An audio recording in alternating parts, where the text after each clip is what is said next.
pulmonar. Está en el programa de neumología este tema porque nosotros somos como seres humanos que vivimos en la altura tendientes a tener hipertensión pulmonar desde el nacimiento. Entonces, hay casos y está aumentando, digamos, la proporción de casos diagnosticados de hipertensión pulmonar. A ver, pícale en presentación con diapositivas. Sí, doctor, un momento, está abriéndolo. Ya lo puse. No se ve, ¿verdad? Sí.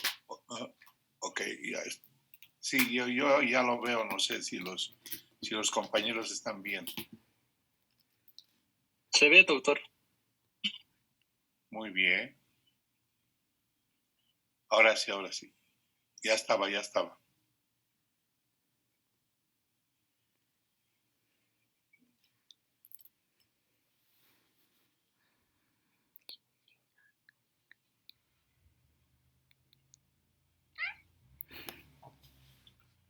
Ya, entonces, ¿cuál es la definición de hipertensión pulmonar?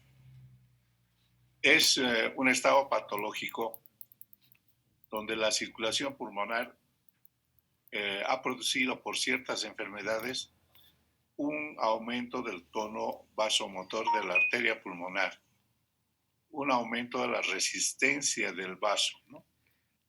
Y produce una elevación de la presión de la arteria pulmonar media mayor a 25 milímetros de mercurio en reposo y mayor a 30 milímetros de mercurio durante el ejercicio. La siguiente.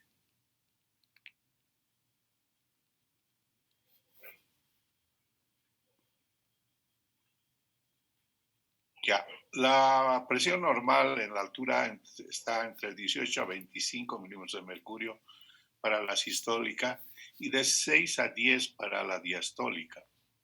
Los valores máximos son los que predominan en la altura, o sea, se aproximan a 25 en la sistólica y se aproximan a 10 en la diastólica. La siguiente. Esos serían los valores normales, ¿no? La enfermedad afecta a las arterias pulmonares, produciendo primero obstrucción vascular pulmonar por disminución del lumen y aumento de la pared de la arteria, aumento de la resistencia vascular que produce hipoxia, falla en la oxigenación, y después eso se transmite al ventrículo derecho y puede producir falla ventricular derecha. Esa es la consecuencia fisiopatológica o la secuencia fisiopatológica de la hipertensión pulmonar. La siguiente.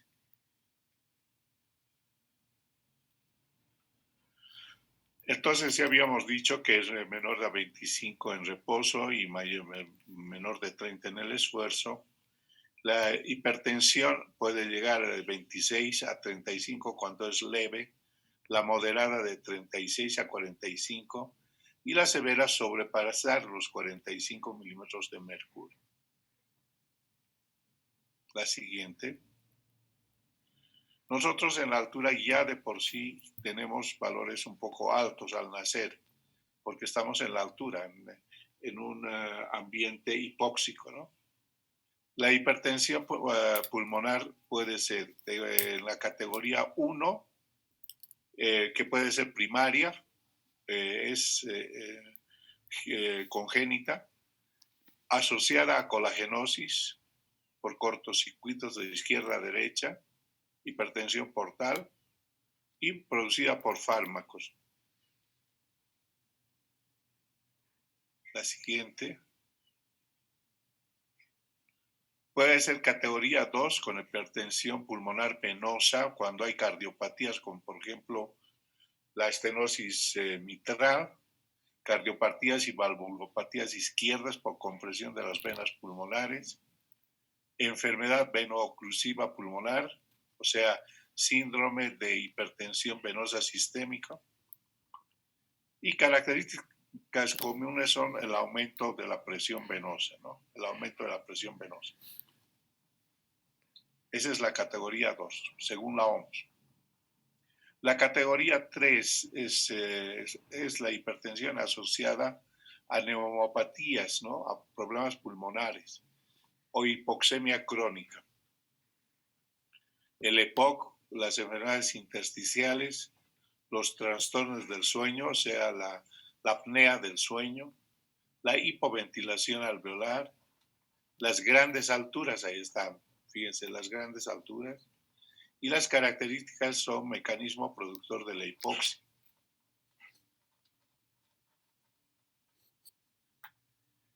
En la categoría 4 de la OMS, la hipertensión pulmonar se debe a tromboembolismo central o periférico.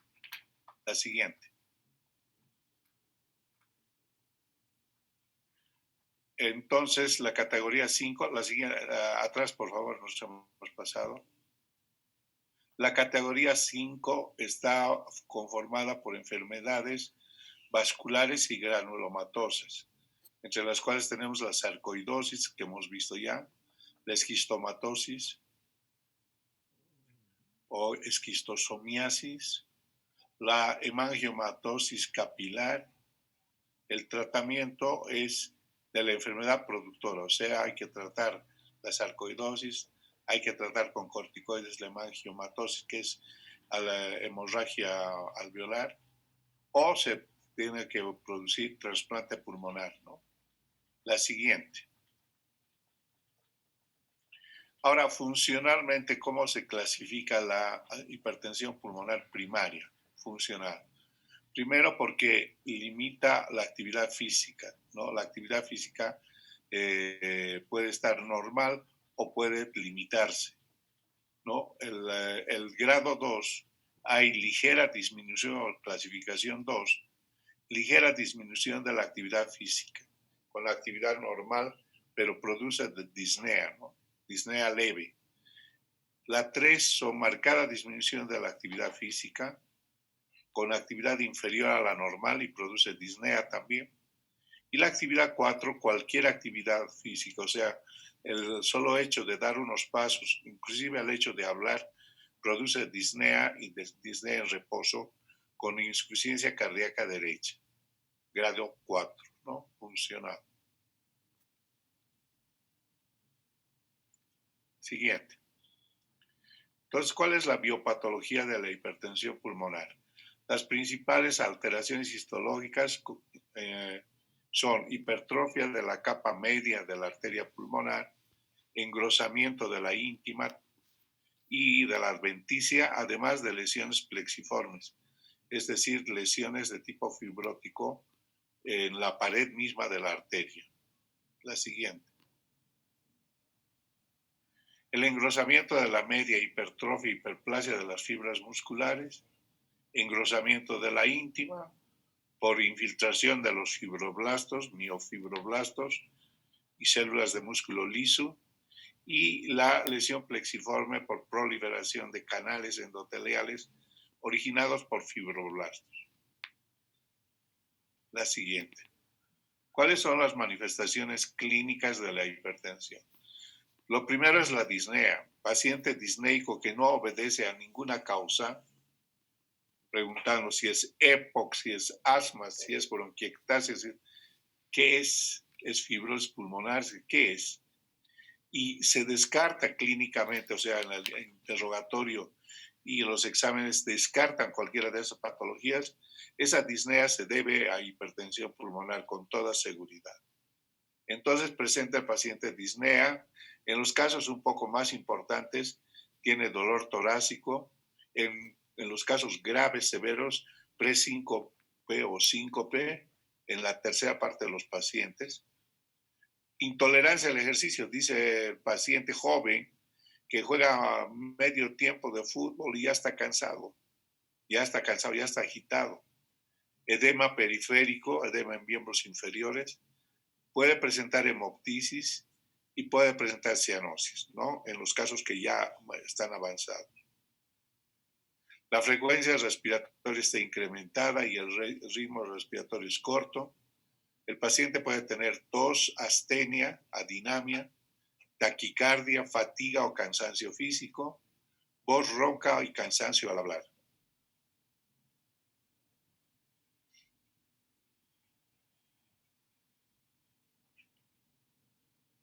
¿Cómo hacemos el diagnóstico? El diagnóstico tiene que ser precoz, tiene que ser rápido, porque si ya el paciente tiene una hipertensión pulmonar avanzada, las complicaciones son muy importantes y ya no vamos a tener oportunidad de remitir siquiera ni de estacionar la enfermedad. La enfermedad puede seguir avanzando, entonces el diagnóstico debe ser precoz, debe ser rápido. Por lo tanto, les repito que un paciente que consulta con disnea en el que no se encuentra la causa pulmonar o cardíaca de disnea, hay que atribuirla a una hipertensión pulmonar. ¿Cuáles son los factores de riesgo? Los factores de riesgo son exposición a la altura, algunos fármacos, el utilizar algunos fármacos y el ejercicio físico en paciente que por razones genéticas tiene alteraciones en el tabique interventricular o en el tabique interauricular. Cuadros clínicos con relación al desarrollo de la hipertensión pulmonar, como por ejemplo, ya hemos dicho, la sarcoidosis, las granulomatosis, ¿no? La siguiente. En el examen físico encontramos lo que se llama el complejo de Chávez. ¿Qué es el complejo de Chávez?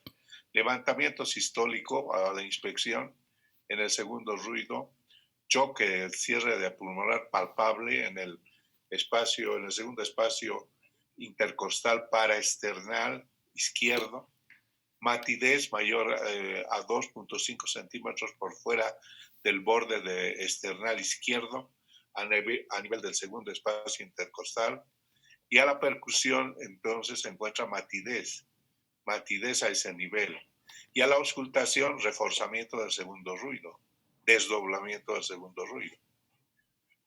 Siempre para examinar esa zona, el paciente hay que hacerle un momento de apnea, o sea, decirle aguante la respiración y examinar, o sea, auscultar cardiológicamente. Así se percibe mejor estos ruidos que se llaman complejo de Chávez.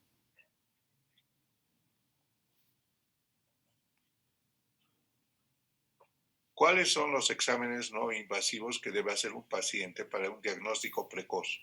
Primero, la oximetría de pulso. Viene el paciente, le hace la historia clínica, lo observas, lo has examinado, le has tomado la frecuencia cardíaca, la frecuencia respiratoria, la tensión arterial sistémica, el pulso, y le has auscultado al corazón, y después oximetría de pulso. Oximetría de pulso, eso es lo que hay que hacer. Rayos X de tórax, un ecocardiograma, es imperativo el ecocardiograma, donde se ve hipertrofia del ventrículo derecho, el estado valvular cuspidio y la medición indirecta de la presión de la arteria pulmonar, ¿no? Se pueden visualizar trombos inclusive en la ecocardiografía. Le haces una espirometría para ver si no hay un proceso ventilatorio que está produciendo la disnea, descartar EPOC, descartar asma, y el electrocardiograma, ¿no? En el electrocardiograma encontramos siempre crecimientos del ventrículo derecho y a veces alteraciones, o sea, bloqueos incompletos de la rama derecha, de las de Gisa. La siguiente.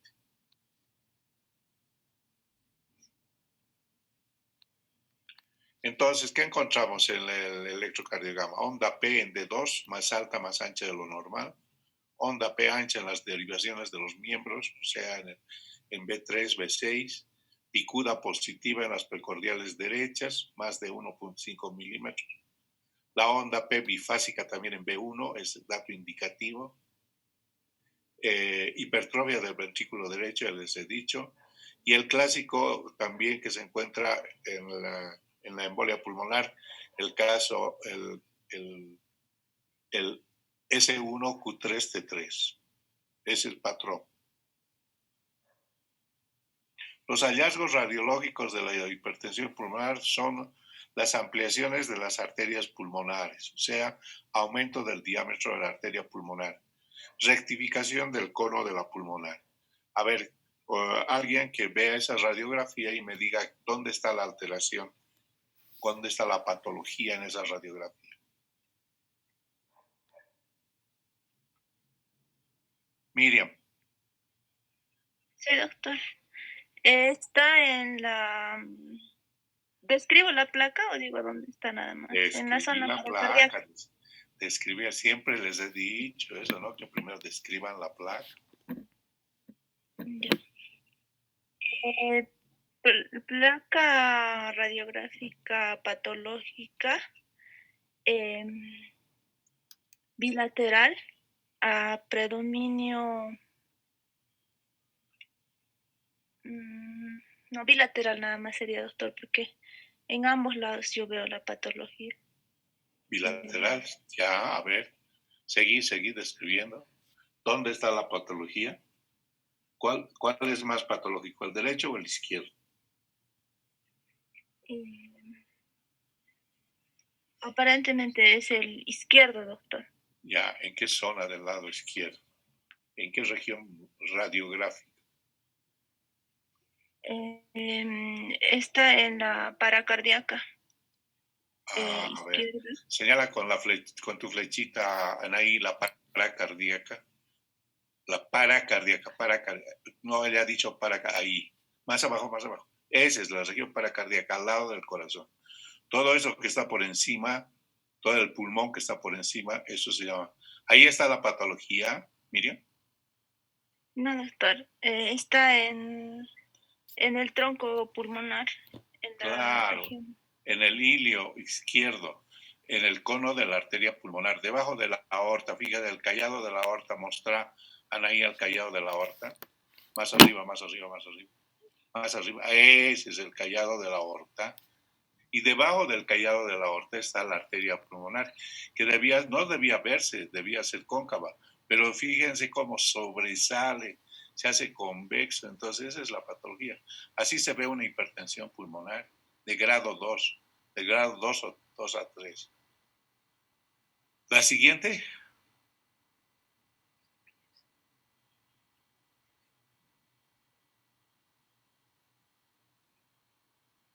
Ahora, a ver, Marco, ¿qué te parece, Marco? Ya, es una radiografía posterior anterior de tórax de paciente masculino, bilateral patológico, donde se observa en el campo pulmonar izquierdo una ampliación, un engrosamiento de las arterias pulmonarias en región iliar, ¿verdad? De la arteria pulmonar, del tronco de la arteria pulmonar, ese redondo que se ve ahí es un aneurisma prácticamente. Eso, es un aneurisma de la arteria pulmonar. ¿Ya? Y en el lado derecho.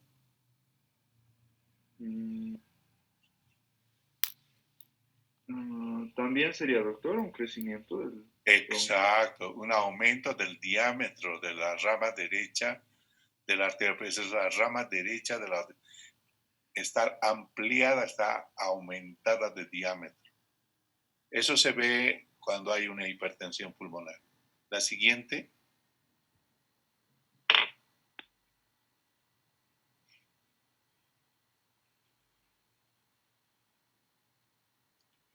Los exámenes invasivos relativamente son el ecocardiograma transesofágico, que es muy utilizado por los cardiólogos para determinar exactamente todas las alteraciones ventriculares derechas y la arteria pulmonar. La gamografía pulmonar, que se puede hacer por ventilación y por perfusión. La tomografía axial computarizada de tórax, que eso sí es muy importante, muy importante. El cateterismo cardíaco derecho, la arteriografía pulmonar mediante el cateterismo, o sea, se hace un cateterismo y después se deja contraste en las arterias pulmonares para ver las características, confirmando los hallazgos radiológicos. Puede hacerse resonancia magnética y algunos exámenes genéticos, ¿no? Pero la biopsia de pulmón puede servirnos para determinar exactamente cómo están los vasos a nivel capilar y precapilar. La siguiente. Y el tratamiento, primero son medidas generales, segundo es un tratamiento farmacológico, tercero son medidas de soporte y cuatro hay procedimientos invasivos. ¿Cuál es el procedimiento invasivo? Trasplante pulmonar. ¿Cuál es el objetivo del tratamiento? Mejorar los síntomas, mejorar la tolerancia al ejercicio físico, mejorar el pronóstico de vida a largo plazo, mejorar la calidad de vida, mejorar la sobrevida. En cuanto a mejorar las medidas generales, la siguiente, está bien, siga nomás. Hay que trasladar a un paciente con hipertensión pulmonar aquí en la altura. Si tiene posibilidades de ir a vivir al llano, mucho mejor. Ahí sí, la evolución de la enfermedad es muy, muy buena porque el paciente recupera su estándar de vida normal. La inmunización contra influenza y neumococo es obligatoria porque una neumonía en un paciente con hipertensión pulmonar puede ser mortal en un 7%. La esterilización quirúrgica en las mujeres porque una mujer con hipertensión pulmonar no puede embarazarse, no puede llegar al parto. Y un apoyo psicosocial al paciente, ¿no?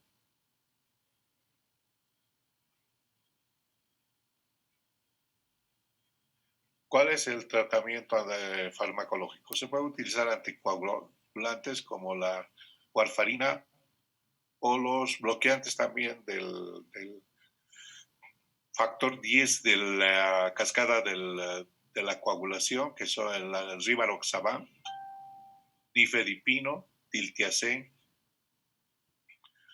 Los fármacos que llamamos específicos para la hipertensión arterial son los prostanoides, prolonga la supervivencia, mejoran la hemodinámica pulmonar. El epoprostenol también, la prostaciclina, ¿no? Por infusión, 20 miligramos, kilogramo minuto. Esto puede producir eritema, artralgias, diarreas, pero en una proporción más o menos del 5%. En el 5% de los casos podemos tener con el epoprostenol y la prostaciclina sintética podemos tener estos problemas. La siguiente. En nuestro medio, el fármaco más utilizado es el sildenafil, ¿no? Los agonistas del receptor del receptor del alfa-1 antitripsina pueden mejorar la sintomatología, la tolerancia al esfuerzo, la función ventricular derecha,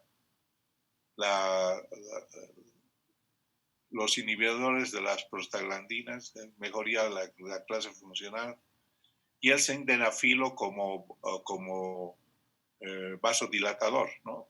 El sildenafilo y el tadalafilo son los más utilizados en nuestro medio.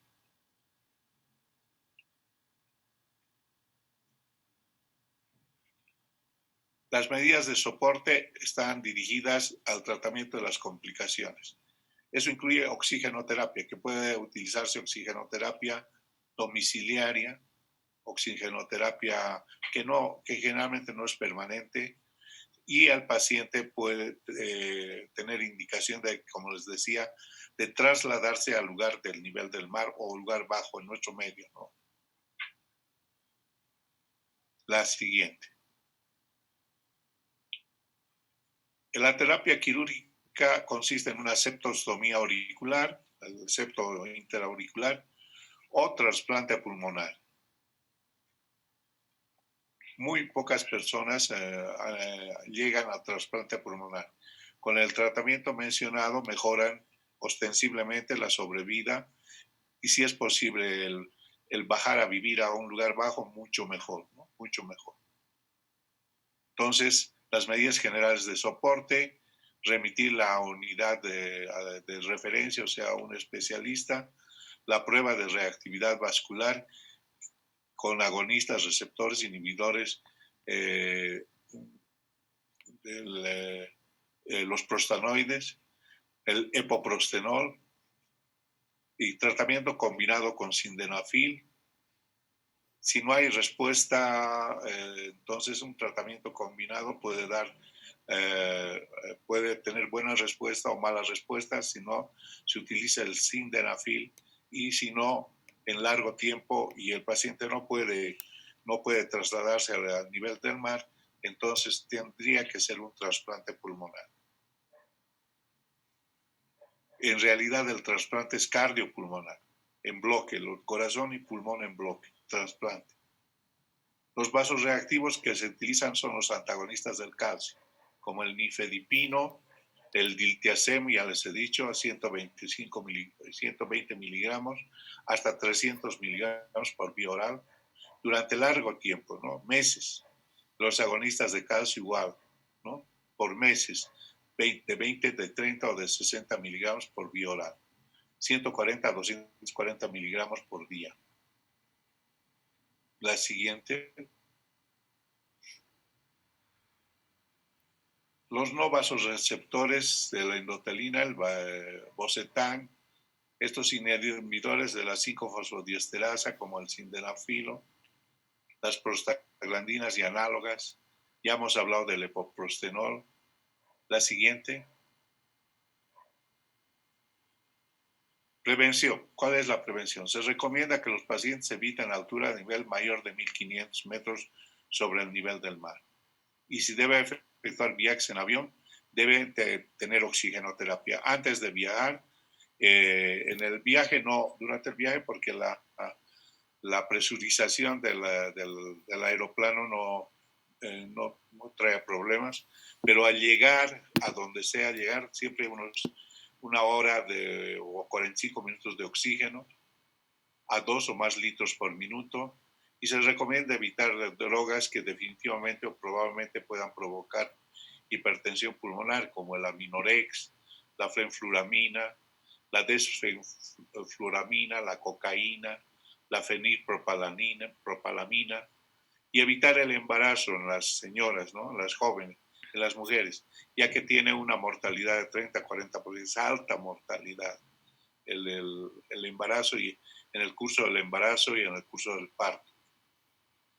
La siguiente. Bueno, eso sería todo, chicos. ¿Alguna pregunta?